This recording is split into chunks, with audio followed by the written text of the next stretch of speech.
Okay.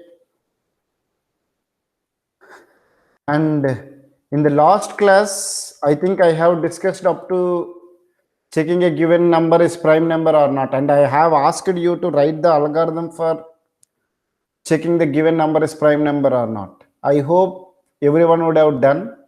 Okay. So in this class, we will discuss about the flowchart. In the last class, we have discussed about what is an algorithm, what are the characteristics of an algorithm, and then we have discussed about few examples on the algorithms. In this class, we will discuss about what is a flowchart and what are the notations can be used in the flowchart and how to draw a flowchart.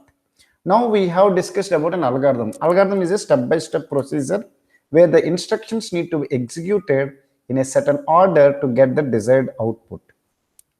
Now you have a problem, you found some solution for it, and for that solution you have written in a proper order to get the desired output. But when it comes to the flowchart is a diagrammatic representation. Okay, algorithm is a step-by-step procedure. Now few people, always lot of people will say this word is that a picture will say more words as compared to the lecture. So always people will go for the pictures as compared to the sentence and other things. So a flowchart is a type of diagram that represents an algorithm or a workflow or a process. So an algorithm is a step-by-step procedure, whereas a flowchart is a pictorial representation or a diagram representation of an algorithm. So once you know how to draw a flowchart, you can easily convert into a program. Okay. So first thing what we will do is that we have a problem, we will find the solution. Either we can go for the algorithm or you can go for the flowchart. Okay, then once you got either the algorithm or the flowchart, you can convert easily into any programming language which you are familiar. In the coming classes, those algorithms we will convert into C programming language and we will check whether we are getting the proper output or not. Okay. So as I say that a diagrammatic representation, then you should know the few notations for each one so that easily we can draw a flowchart. Now let me discuss various symbols or notations which we frequently use in the flowchart. The first one, can anyone tell me what is the first symbol? Rectangle. Now listen carefully. Let's take that I want to write an algorithm for, let's take that. Here I have written a algorithm for what? Performing the addition of a variable A and B and storing the result in the C. Am I right? Now can anyone tell me what are the steps are there here? One is that either you are doing the input and output operations. Am I right? One is that you are reading the value. Suppose if you look at the step 3, you are reading the values of A and B. Now meaning is that you are taking the input from the user. Coming to the step 5, display the value of C, meaning is that you are displaying the whatever the value is stored in the variable C to the user. So step 5 is what? Output operation. Step 3 is an input operation. Can anyone tell me what is the step 4? Can anyone tell me what is the step 4 is written here? What kind of operation it is? It is a processing. Am I right? Meaning is that it is performing an arithmetic operation called as C is equal to A plus B. If I want to say it in mathematics, because the step is written that add values of A and B and store it in the C. So you are performing a mathematical operation called C is equal to A plus B. So it is an arithmetic operation. It has two operations. One is arithmetic and assignment operation. Now this is what a processing operation. And coming to the step 1 and step 6, what they are? They are telling the starting point of an algorithm and the ending point of an algorithm. So if you look at here, we have three basic type of things. One is the start and stop, input and output operation, and processing operation. Is it clear? Everyone have understood this one? So now we will discuss about the symbols. Now if you look at the rectangle, it is process. Suppose if you want to perform any arithmetic operation A plus B, or when you have checked whether the given number is even or odd, you have written that n modulus 2 is equal to 0, means you have performed n modulus 2. It is also a process. Okay, similarly, let's take that when you have done the factorial number, you have written a step called factorial is equal to factorial into I. So all these are nothing but the process. So if you want to represent any process, then you will use a symbol called rectangle. I hope it is clear. Indicates any type of internal operation inside the processor or memory. Is it clear for everyone? Now the next symbol, can anyone tell me what it is? What is the next symbol? Parallelogram. So this parallelogram is useful for both input and output operations. So it is used for input and output operation, indicate that the computer is to obtain data or output results. So this is an example for, let's take that, what is an input? We will do it in the C programming language. What function we will use for taking the input from the user? Scanf. Scanf is a function, inbuilt function we will use to take the input from the user. To provide the output to the user, what is the inbuilt function we will use? Printer. So those things, okay.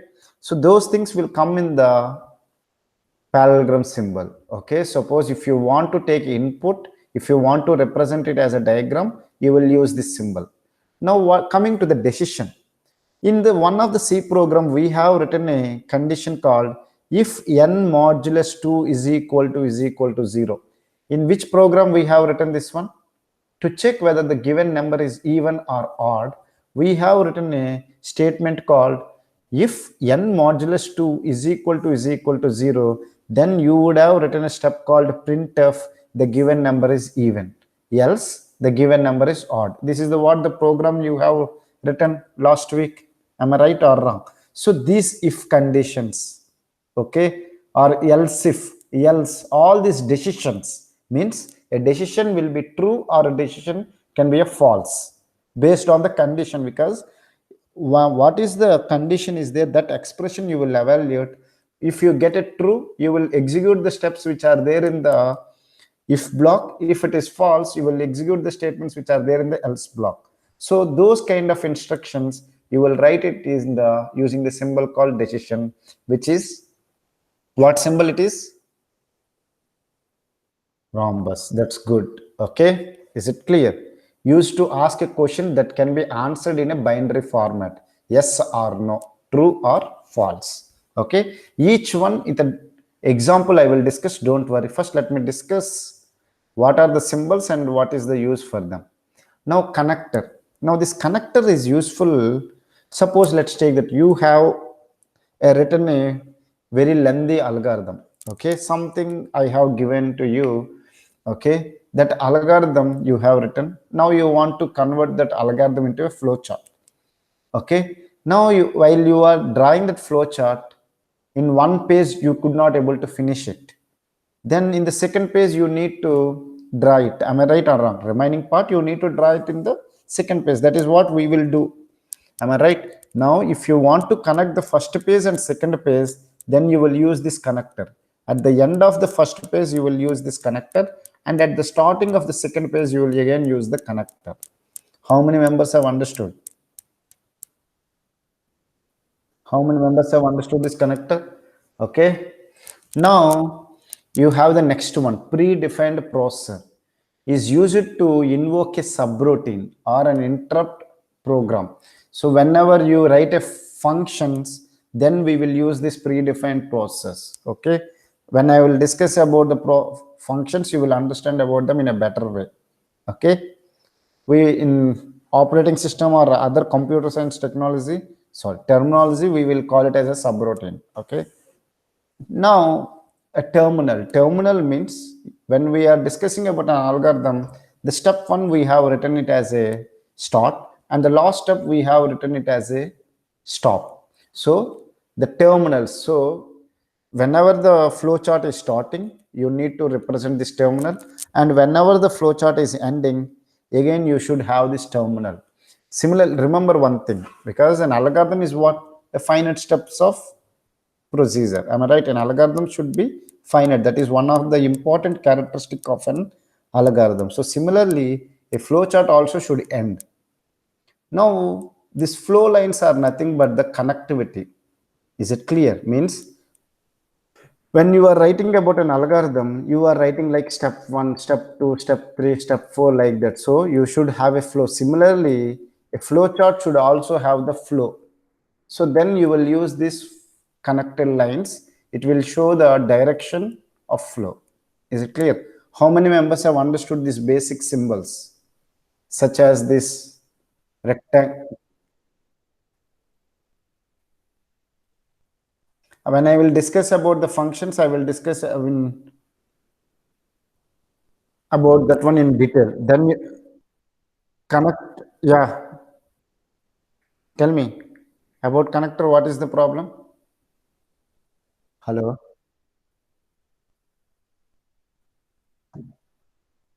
No, no, no, no. See, let's take that. You want to draw a lengthy flow chart. Okay. You have a notebook. Okay. In a notebook, you have started drawing it.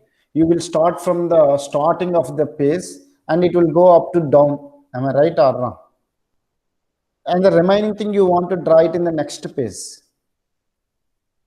So then at the end of the first page, you will use the connector, and at the starting of the second page, again, you will use this connector. It is used for connecting the things. Yeah, yeah, yeah, correct. Okay. So now let me discuss one example so that you will understand in a better way. Now, can anyone tell me by looking at this flow chart, what is this one? What it is doing by looking at this flow chart? Yeah, that's good. That's good. Okay. Yeah. Adding two numbers and displaying the result to the user. Am I right or wrong? Now, if you look at here, the start and the stop are what symbols they are? Start and stop. What symbols I have used? Terminals. So this is the way we will use the terminals to represent the start and the stop. Okay. Now, when I was discussing about the rectangle, what I have used, I just said that they will be useful for processing. So now let's take that here I am declaring the variables such as number 1, number 2 and sum. I am using that symbol, and again I am performing an operation called sum is equal to a plus b. There also I have used the process symbol. Is it clear? Now again remaining two steps, one is the input and another one is the output. There I have used the parallelogram read number 1 and number 2. Is it clear? So I'm reading the values from the user and I'm displaying the output to the user called display sum. Okay, again it is an output thing, so again I represented using the parallelogram. How many members have understood this basic flow chart? Is it clear? Huh? Is it clear? Okay. Now can you do one thing? Now can you do one thing? Uh, Factorial, you cannot do it. In the last class, yeah, when it comes to the program, we have discussed a program called displaying whether the given number is even or odd. Okay. Can you write it using the flowchart, or can you represent that one using the flowchart? Let's see how many members can do it. How many members have understood the question? In the last class, we have discussed.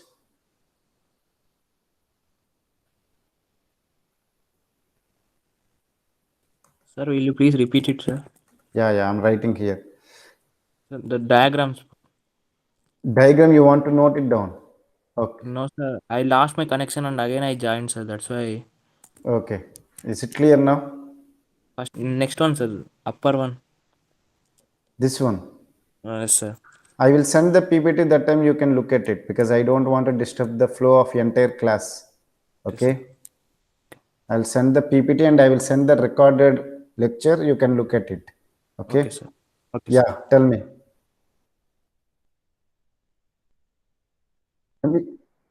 Yeah, you can keep it just for representing. I'm represented like that. You should represent sum is equal to a plus b or any notation you can use. Okay. Draw the flow chart for checking a given number is even or odd. Try it.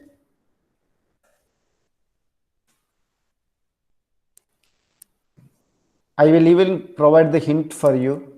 You would have written the if condition. Am I right or wrong? So if condition or any decision, what symbol you will use?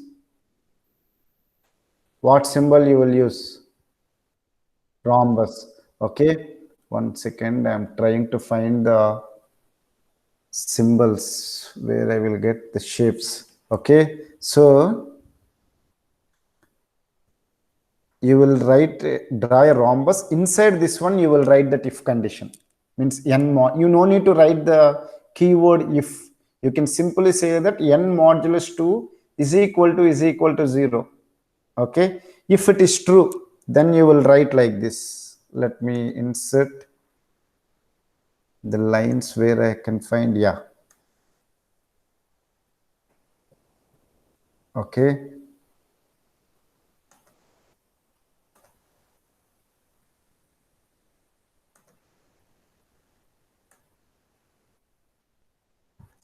I'm already recording. Okay. Because I'm having two Google Meets I'm using. In one of them, I'm recording.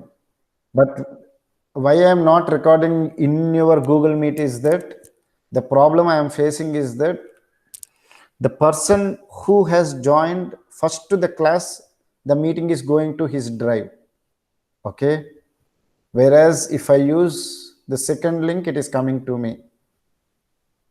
Have you understood the problem? Is it clear? I sent an email to two students, but there was no response. 2 days class, like Sunday class and Monday class, it went to their drive, and I sent an email, but there was no response from them. I was waiting reply from them. Okay. Now I'm very poor at drawing. Now listen carefully. Let me discuss so that you can draw it by yourself. Checking an even number or odd number, you know how to write a program. In the last class I have discussed, and I hope you have practiced it. Now remaining things will be okay. You have to start. You need to read the value from the user, the n value, and then you will check n modulus 2, because if it is an even number, the remainder will be 0. If it is an odd number, the remainder will be 1. So which operator will be useful for us to check the remainder? Is the modulus operator. So the given number modulus 2 you will do. If it is equal to 0, then the condition we have written. Now this condition can be true or false. Will you agree with me? The condition can be true or false. 1 second, I'm checking for this. Oh, sorry. Yeah, I was looking for the text box only. Where is it? Yeah. Okay. So the condition can be true or the condition can be false.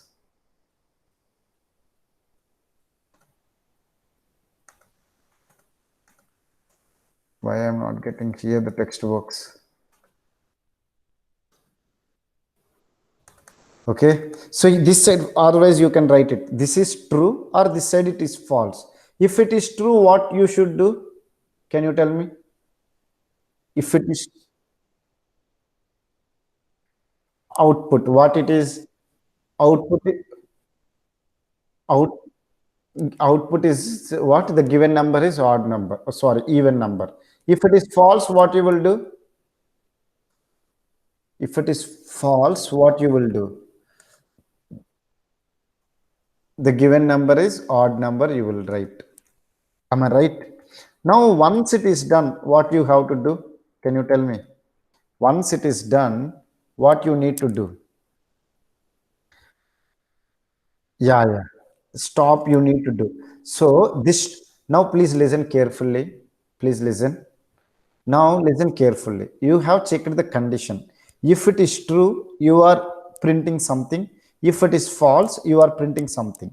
Now, after doing this one or after doing this one, then you need to stop. So, from here and from here, both you will connect it. Let me draw it. Okay.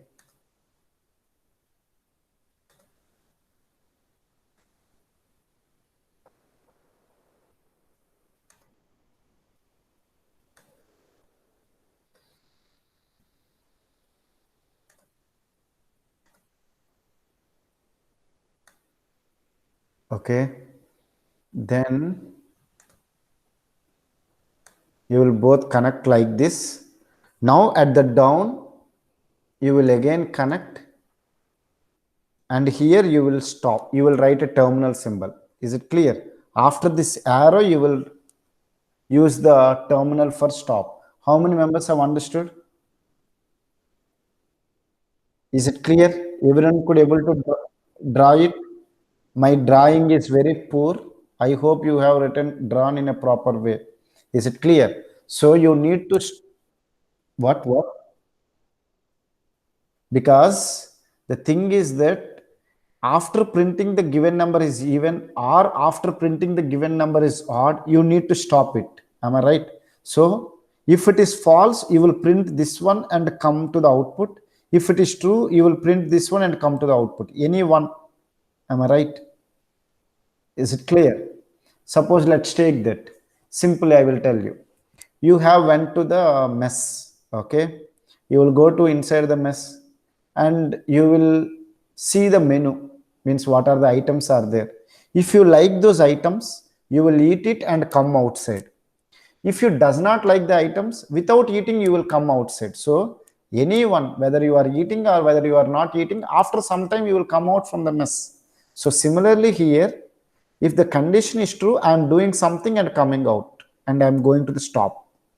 If the condition is false, I am doing something and coming out. Is it clear? Have you understood it or not? Two stops. Why two stops? There for an in an algorithm, have you written two terminal conditions? Like have you written stop stop like this? No. Some only one stop will be there. To that stop you will connect everything. Is it clear? How many members could I have able to complete this one? Let me see. Can you raise your hands? How many members have completed? Or anyone have any queries? Please let me know.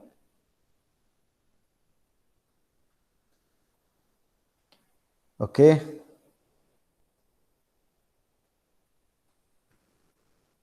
Okay, that's good number. Anyone have any doubts?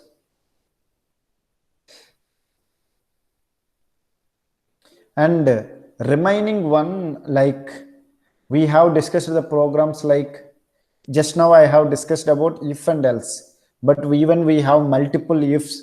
Okay. And if it is a for loop, if it is a loops, while loop, do while loop, how to draw the flow chart. When I am discussing the corresponding concept, I will discuss about the corresponding flow chart. Okay. Let's take that, because in the theory classes, slowly we will come to the if statements. We will discuss about the loops such as for loop, while loop, do while loop. Okay. That time I will discuss about the flow chart and how it will work. Is it clear? Have you understood what I have said to you all?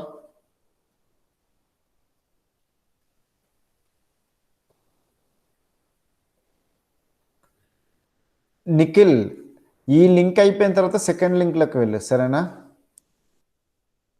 Okay okay okay. Now let me discuss about the C programming language. Okay, before discussing about the C language, first you should know the history behind the C programming language. how the C programming language come into the picture. Is the numbers are visible to you all? That 1960, 1967, is it visible? Okay, okay, good. Now let's come to the big thing. In 1960, okay, yeah, yeah, give me 1 minute. Yeah, yeah, no problem, no problem. Because some people are using the mobile phone, then for them there will be issue. Yeah. Now coming to the 1960, there was a programming language called ALGOL, okay, which we will call it as a structured programming language. What is a structured programming language? I will discuss for you. Okay. Now, that time, the programming, everything is for the operating system thing. Because using the programming language, we can design the operating system. Because without operating system, we cannot do or we cannot create any application software. Okay, so then they were thinking that what programming language will be good for designing the operating system. So first they have designed the ALGOL programming language, which is a structured programming language. It was became famous in the European countries, but however it was a failure in USA. Okay, so then people have thought that let's go for any other programming language. That Richards in 1967, he has designed a programming language called BCPL, which the full form is, you can write it, basic combined programming language. Okay, B stands for basic, C stands for combined, P for programming, L for language. This one was created for designing the operating system. Okay, is it clear? I hope you have understood about the BCPL. But later people have found the another programming language called B, and they have used all the functions and the facilities and the features of the BCPL language, and then they have designed the B language which in 1970, and they have designed an operating system which is Unix operating system. Okay, at Bell's laboratory. Okay, then in 1972, Dennis Ritchie has designed the traditional C language. Okay, and even this programming language is used to design the Unix operating system. Okay, is it clear? Then it was become very famous. In 1978, Dennis Ritchie has written the textbook. Okay, is it clear? And then so many versions of the C language came into the picture. Once the one programming language become famous, the lot of versions will come. Then we have a American National Standard Institute. Okay, ANSI stands for American National Standard Institute. They formed a one committee, and they said, you look at all these versions and recommend one version and make it as a standard. Okay, so in 1989, American National Standard, in which one the screen is not visible? Because I am sharing the screen. How it is not visible? I am presenting here. Here also. I my God. Why you people are disturbing me here? Yeah. Is it clear now? Now it is visible. Okay. So the American National Standard Institute has formed a committee, and they regularized the C programming language in 1989. Okay, that was the your ANSI C. We will call it as ANSI C. Okay. Now also still people are using the C programming language, and the beauty of the C programming language, it has various features, so that's why it became very famous. After that C++ came, Java came, everything, but people still likes the C programming language. Why it is so? That Using the C programming language, we can design the operating system and even we can do the application softwares also. So that's why even the C programming language will also called as middle level language, because we can do the low level things like operating system, everything. Even we can design the your application softwares also. So that's why it can be even called as a middle level language. Now let me discuss some of the features of the C programming language. One is that it is robust language. Okay. Now you can ask me, sir, what is meant by robust language? It has rich inbuilt functions. Now, in the last class and in the previous classes, we have discussed about two functions. One is the scanf and printf. Now, we are just using those functions to read the values from the user, and printf function, we are using it to display the value to the user. Am I right? So, printf and scanf we are doing for output and input activities. But do you have checked the C code or the code behind how the scanf function is used working and how the printf function is working? We are just using those inbuilt functions. Am I right? Even we have the other inbuilt functions called strlen, okay, which is for calculating the length of the string. If you concat two strings, we can use a function. Is it clear? So those inbuilt functions are there, which we can use them to do the certain task. Okay, and even it has the rich inbuilt operators such as arithmetic operator, relational operator, logical operator, okay, increment and decrement operator, size of operator, comma operator. So many operators are there. We will discuss them in the coming classes. So why the C language is called as robust language is that it has rich inbuilt functions and operators. Is it clear? Have you understood this point? Now let me discuss why it was efficient and fast. Before the C language, which language was there? Just now we have discussed the history. B language. So as compared to the B language, the execution time is less in the C programming language. So that's why they are calling it as it is efficient and fast as compared to the previous language, which is B language. Is it clear?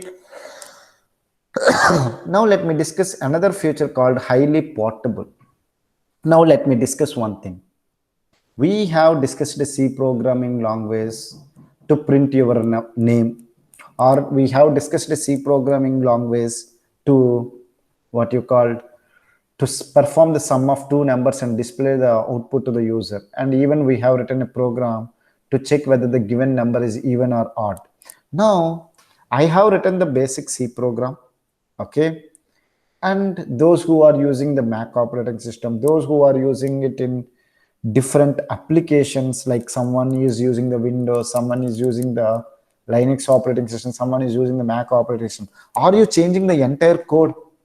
You are not changing the entire code. Few modifications you are doing, and still you could able to compile in your system. Am I right or wrong? Am I right? When I said that int main return zeros, you said that, sir, it is not working. Then I told you that instead of int, you write void main. Okay. And you write the get ch. With those small modifications, you could able to compile in your system or in your mobile phone. Am I right or wrong? So it is highly portable. We no need to do much changes. With small changes, even it can run in the different operating systems. Okay. Is it clear? And it is a structured programming language, means it has a proper structure. Like starting, we will have a documentation section, then we will have a link section. We have to use the definition section, and then we need to write the global declaration section. Then main function will be there, sub functions will be there. Like that, we have a proper structure. I will discuss about the structure of a C programming language in the next slide, but it is a structured programming language. It has a specific structure. Suppose let's take that. Now if someone, I ask how the mobile phone looks like, you have a specific structure. Sir, if this is like, if it is looking like this, then it is a mobile phone. If it is looking like this, you can say that it is a pen or it is a pencil, because by looking at the structure you can say what object it is. Am I right? Similarly, C programming language is following a specific structure and it is easily extendable. We can, meaning is that you have written a basic C program, you can use your own user defined functions and you can extend it. Suppose let's take that you have written a C programming language, sorry, a C program to perform the sum of two numbers. The same program you can extend to find whether the largest number among the two given numbers, or you can write the program by extending it, the basic program, and check whether the which number is minimum among them, or whether the given number is positive number or negative number. All these things you can easily extend it. Means you have written a simple C programming, one C program, and you can easily extend it to do other tasks. Is it clear? So we can easily extend with the help of our own functions, which are, we'll call it as user defined functions. Is it clear? So I hope everyone has understood about the features of C programming language, and it is a high level language only, because we can easily understand the C language. So it is a high level language.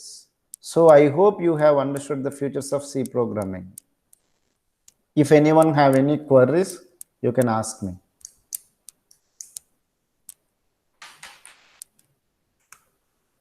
Anyone have any queries?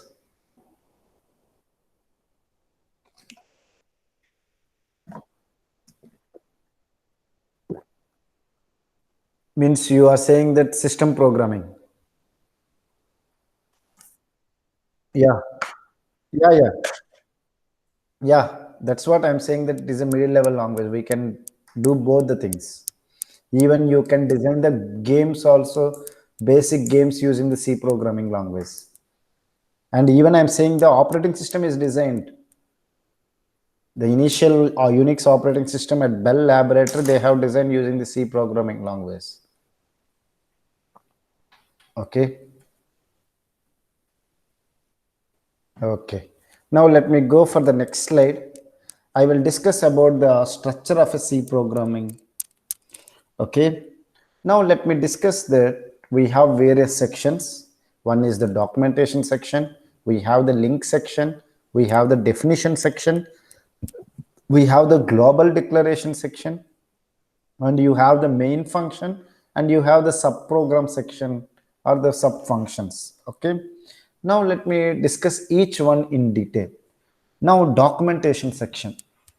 Now I think those who have written the physics record or chemistry record, before writing any experiment, what you will do in the record, before writing the experiment, what you will do, the basic thing, you will write the aim. Okay, is it clear? And you will write few things. Am I right? Why you are writing those aims, other things, or you will write the heading, everything? What is the use of that one? Can anyone tell me?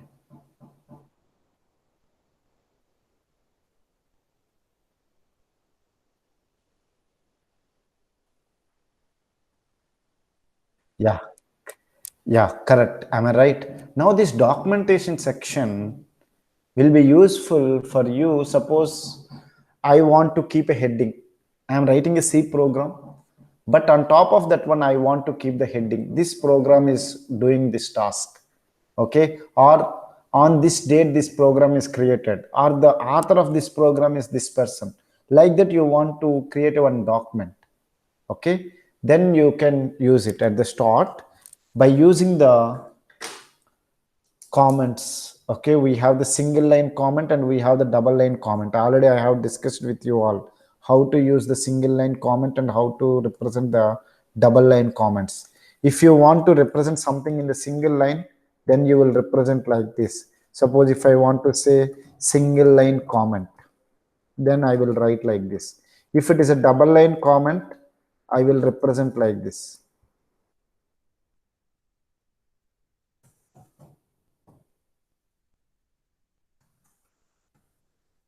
Okay, at the end I will close like this. So this is the comment. So if I want to write something, suppose let's take that before the program I want to write that this program is useful to perform addition of two numbers, like that I want to write, then I can write it. Okay, now remember one thing, you can ask me, sir, this program is useful to perform addition of two numbers is in English, so will it be an identifier, will it be a keyword, what token it is, that people may ask. Okay, but remember one thing, whenever the program is compiling, these lines will be removed and the remaining part only will be compiled. Okay, so that's why we are using a separate symbols to represent them. Okay, so in a program, if you find some comments, when you are compiling them, the compiler will neglect these lines and the remaining part only will be compiled and it will be converted into assembly language. I hope you have understood these things. Is it clear? What is the documentation section consists of? Documentation section consists of whatever you want to write, the author name, on which date you have created, what is the program, all these things you can write it. Okay, now you can ask me, sir, this comment should I write only in the documentation section or I can write anywhere? Suppose let's take that you have, in the last class also we have discussed, we have written a program to find the factorial of a number, or we have written another program to swap two numbers without using a temporary variable. Now you have written a complex instruction there. If anyone who has checked your program, if they want to understand, if you written this explanation, this step is useful for this one, then what will be the advantage? The readability will be improved. If someone is reading your program or you are reading your own program after so many years, then it will be very easy for you to recollect the things. Okay, have you understand it or not? Now you can ask me, what is this section? Now we have used a header file. Can anyone tell me what header file we have used till now? Yes, hash include stdio.h. What is the purpose of? Yeah, even some people have used the conio.h. What is the use of that stdio.h? What it is first, can you tell me? Yeah, standard input output, but what it is first? It is a header file. Am I right? It is a header file. It consists of all the predefined functions, or the inbuilt functions are already there. As it is in standard input output, you can use the functions such as scanf and printf. Okay, similarly, let's take that you are using the dynamic memory. In the coming classes we will discuss about the dynamic memory such as malloc, calloc, realloc, free functions we will use. Okay, then you will use the stdlib.h. So those header files will consist of the inbuilt functions. So you need to represent that header file. If you are using those inbuilt functions, you need to represent the header file. So in the link section, you will write what are the header files you are using. Some student have said conio.h. Why he is using the conio.h? If he want to use a function called clr okay, clear screen. Okay, what is the purpose of that one is it will clear the screen. Okay, so if he want to use that function, then he has to use the header file called conio.h. Okay, so what are the header files you want to use? Those header files you will represent in the link section. Is it clear? So I hope everyone has understood the documentation section and link section. Now let me discuss what is the definition section. Now tell me, what is the pi value? What is the pi value?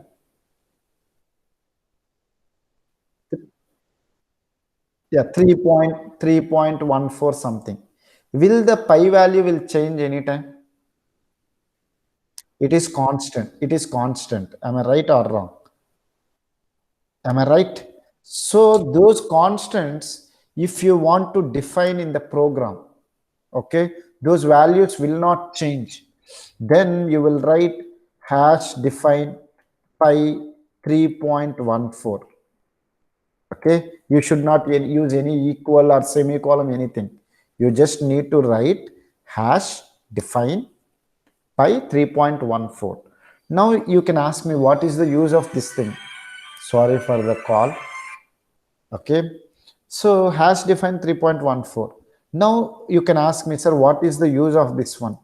Inside the main or inside any function, you have written a statement called pi into pi.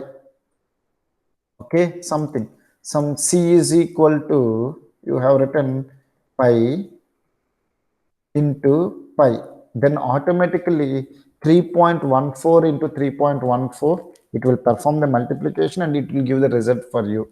So you need to write again the value as 3.14. Automatically it will replace that pi with 3.14 and it will perform the multiplication and the result will be stored in the variable c. How many members have understood? In the coming classes I will discuss how to use it. Okay, just I want to tell you what is this definition section consists of.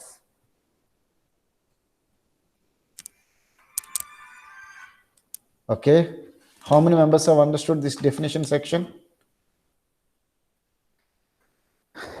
If you want to use any symbolic constants, okay, then you will represent in the definition section. Now let me yeah, tell me.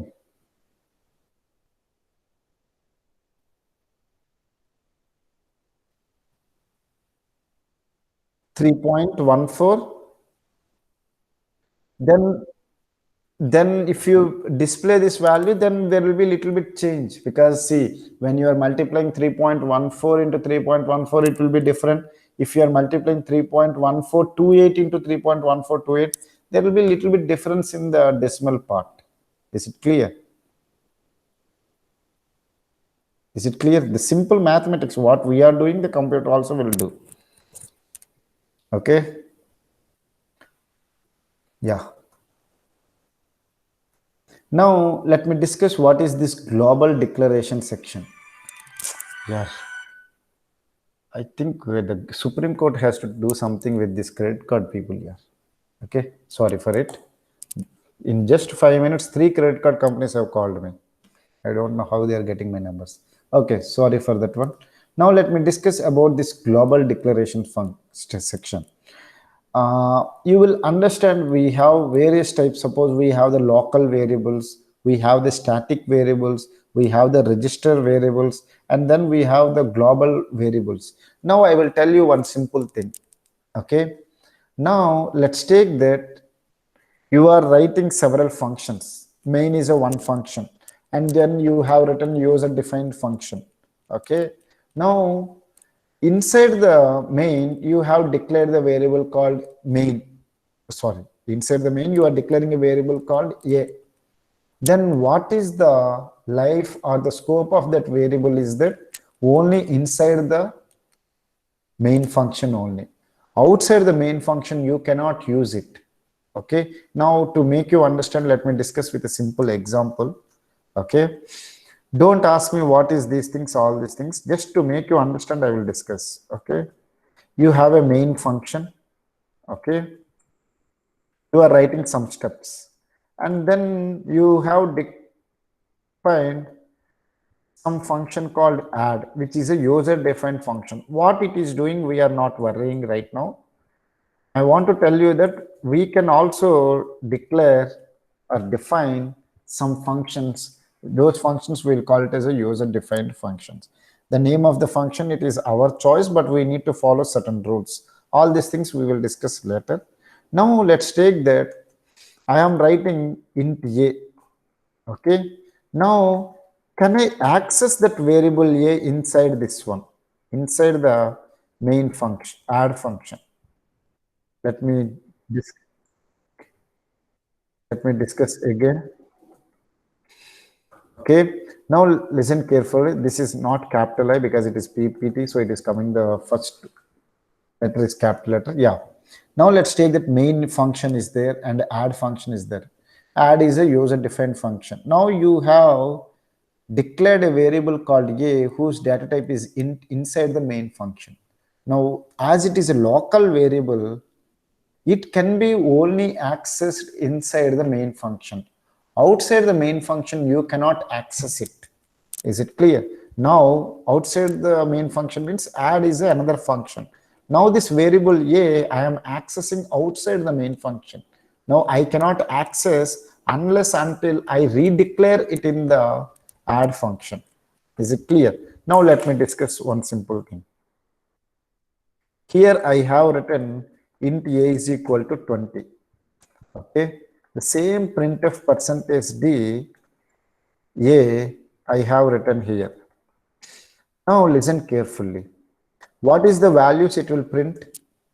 Can anyone guess? Here what is the value will be printed? Here what is? Here the value 10 will be printed.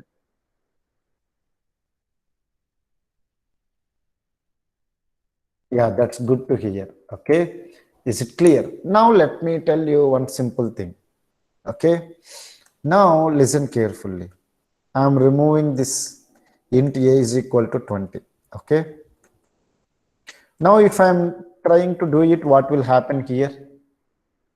If I am writing print, why garbage value will be printed? Whether the variable a I have declared in the add function.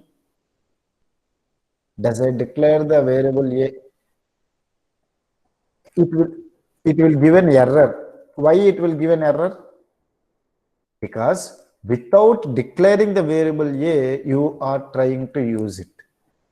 Okay, because this a we have declared in the main function. This is a local variable, so its life and scope will be inside the particular function. Once you come out from the function, you cannot use that variable. So without declaring the variable a in the add function, if you are trying to use it, then it will give an error for you. Are you able to understand?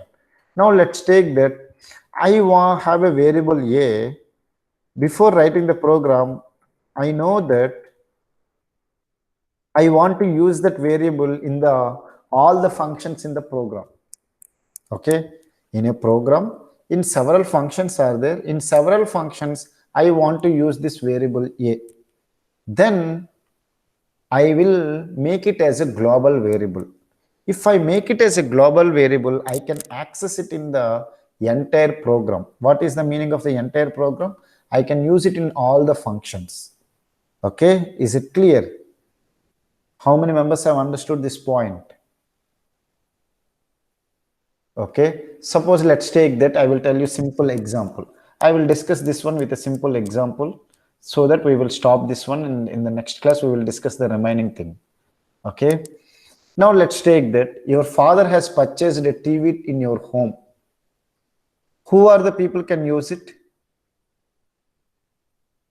If all the members in the family can, all the members in the family can use it. Am I right? Okay. If a father has purchased a mobile phone for him, who are the people can use it? He only can use it. Am I right or wrong? Am I right or wrong? So the local variable is the your personal phone. Okay. The global variable is like a TV or a refrigerator in your home. Is it clear? Just for example, I am telling this point. Okay. But in the coming classes, when we are discussing about the functions, everything, then you will understand the usage of the global variables, local variables, everything. Okay. Just to make you tell you the one thing is that what is the need for a global variable and what the global declaration section consists of. I'm discussing this point. Is it clear? And already you know what is the main function. In the main function, you know that there will be a declaration part, there is a executable part. Am I right? Declaration part means all the variables which you want to use it in the program, first you need to declare those variables. Later you will use those variables and do the corresponding process statement, input, output operations.